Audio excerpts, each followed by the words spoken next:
வணக்கம் தமிழ் சொந்தங்களே. நம்ம இப்போ இந்த வீடியோல பார்க்க போறது என்ன அப்படின்னு சொல்லி சொன்னா, நம்ம நிதியமைச்சர் மரிய வில்சன் இருக்கார்ல, அவர் ஒரு வெள்ளை அறிக்கை விட்டாரு.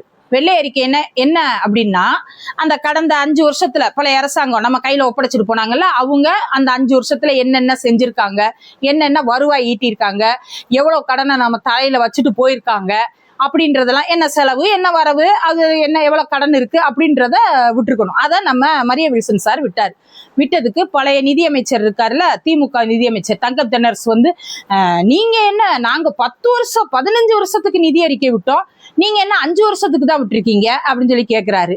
நீங்க எங்க கையில ஒப்படைக்கையில எவ்வளவு இருக்கோ, எங்க கையில கொடுக்குற அரசு என்ன செஞ்சுச்சு அப்படின்றதான் நாங்க வெளியிட முடியும். அதுல உங்களுக்கு என்ன பிரச்சனை? அப்புறம் 21ல நம்ம பிடிஆர் இருக்காருல்ல, அவர் வெள்ளை அறிக்கை உடையில 4.5 லட்சம் கோடி நம்ம தமிழ்நாட்டுக்கு கடன் இருக்கு அப்படின்னு சொன்ன உடனே இன்றைய முதல்வர் இருக்காரு, அதாவது இன்றைய முதல்வர் இப்ப அவர் எம்எல்ஏவா கூட இல்ல, பழைய முதல்வர், போன முன்னாள் முதல்வர், இப்ப எம்எல்ஏவா கூட இல்லாம இருக்கிறாரே நம்ம ஸ்டாலின் சார், அவர் என்ன சொன்னார்?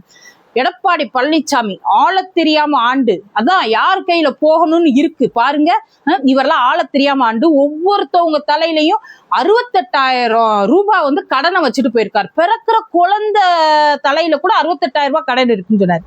இப்ப மக்களே, பிறக்கிற குழந்தை தலையில 1,29,000 நீங்க 60% ஏத்தி வச்சுட்டு போயிருக்கீங்க. 1,29,000 ரூபாய் கடனோட விட்டுட்டு போயிருக்கீங்க. இதை நாங்க வெளியே கொண்டுட்டு வரக்கூடாதா? அப்புறம் 10 லட்சம் கோடி கடன், 10 லட்சம் கோடி கடன்னே சொல்லிக்கிட்டு இருந்தீங்க. கடைசியா இப்ப நீங்க இப்ப ஆட்சியை விட்டு போகையில ஒரு பட்ஜெட் தொடர் விட்டுட்டு போனீங்களே, அப்ப கூட சொன்னீங்க 10 லட்சம் கடன். ஆனா இப்போ மரிய வில்சன் சார் வெளியே சொல்றாரு 13 லட்சம் கடன். பொதுப்பணித்துறை, அதனது போக்குவரத்து துறை, மின்சாரத்துறை, அந்த துறை இந்த துறைன்னு சொல்லிட்டு அதுல வேற ஒரு 3 லட்சம் 3.5 லட்சத்தை கடன் வாங்கி வச்சிருக்கீங்களா? எனக்கு தெரிஞ்சு எங்க ஊர்ல ஒரு புது பஸ் விடல. சரி, டிரான்ஸ்பார்மர் வாங்கியிருக்கீங்களே, அது ஒரு 8 லட்சம் தான் இருக்கும் அப்படின்றத 13 லட்சம் 14 லட்சம் சொல்லி கொடுத்து வாங்கி, அதுவும் நல்லா இல்லாத மின்சார இது டிரான்ஸ்பார்மர் வாங்கி அது பூரா அங்கங்க வெடிச்சுக்கிட்டு இருக்கு. அந்த இதுல எவ்வளவு கொள்ளையடிச்சு வச்சிருக்கீங்கன்னு தெரியல. போக்குவரத்து துறையில என்னென்ன கொள்ளையடிச்சு வச்சிருக்கீங்கன்னு தெரியல. இப்போ 3 லட்சம் கூட இருக்குன்னு சொல்லிட்டு இப்பதான் தெரிய வருது.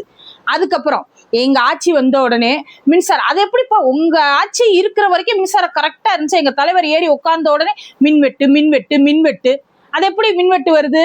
அது என்னடா சங்கதின்னு சொல்லி பார்த்தா, உங்க ஆளுகளை விட்டே பீஸ் கேரியரை புடுங்க விடுறது, பீஸ் கேரியர் அங்கங்க போய் புடுங்க விடுறது, தரம் இல்லாத மின்மாற்றி வச்சு டிரான்ஸ்பார்மர் வச்சு அது அங்கங்க பத்தி எரியுது.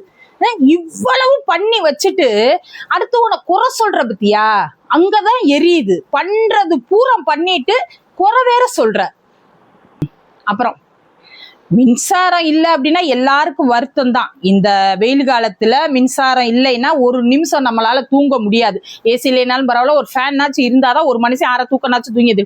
கவலை எல்லாம் இருக்கு. அதுல உங்க ஆளுகளே உள்ள விட்டு அவங்க அந்த அம்மா உட்காந்துக்கிட்டு என்ன சொல்லுது, இந்த ஏரியா எம்எல்ஏ யாருன்னே எனக்கு தெரியாதுங்க, யாருன்னே தெரியாம நாங்க ஓட்டு போட்டோம், எம்எல்ஏ யாருன்னே தெரியல. எம்எல்ஏ வீட்டுல போய் பார்த்தா எம்எல்ஏ இல்ல, எம்எல்ஏ யாருன்னே தெரியலன்ற. அப்புறம் எம்எல்ஏ வீடு உனக்கு எப்படி தெரிஞ்சிருக்கும்?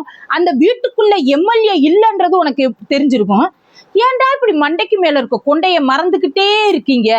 அவமானப்படுறதுக்குன்னே கிளம்பி வருவீங்களா?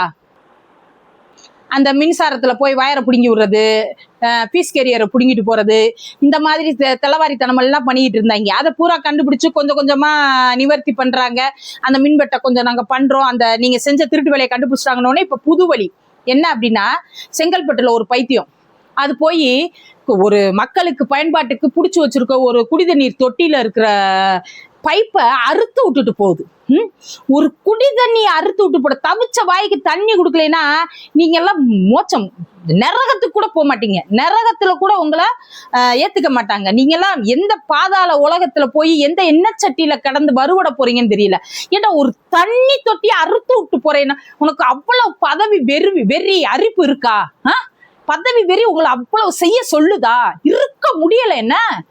இரே நீ நல்ல ஆண்டு இருந்தேன்னா எதுக்கு அடுத்த வேண்ட மக்கள் ஓட்டு போட போறான்? அவனுக்கு போட்டுட்டு அவன் மோகம், அவன் இது. நீ நல்ல ஆட்சி செஞ்சிருந்தா யாரு நின்னாலும் அவன் ஜெயிக்க முடியாது. ஆட்சி நீ நல்லா கொடுத்திருந்தேன்னா எது விஜய் மோகம், என்ன விஜய் கவர்ச்சி, என்ன சொல்ற நீ நல்ல ஆட்சி செஞ்சிருந்தா எந்த கவர்ச்சி வந்தாலும் உன்னுடைய புகழா அழிக்க முடியாது, உன்னுடைய ஆட்சியை இறக்க முடியாது. நீ நல்லா ஆளல.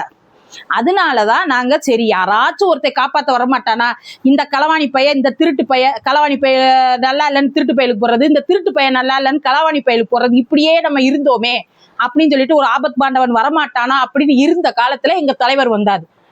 மக்கள் ரட்சகர் மாதிரி மீட்பர் மாதிரி நாங்க கையை பிடிச்சுக்கிட்டோம். அவர் எங்களை காப்பாத்துவார், நம்புறோம், காப்பாத்துவார், கண்டிப்பா காப்பாத்துவார்.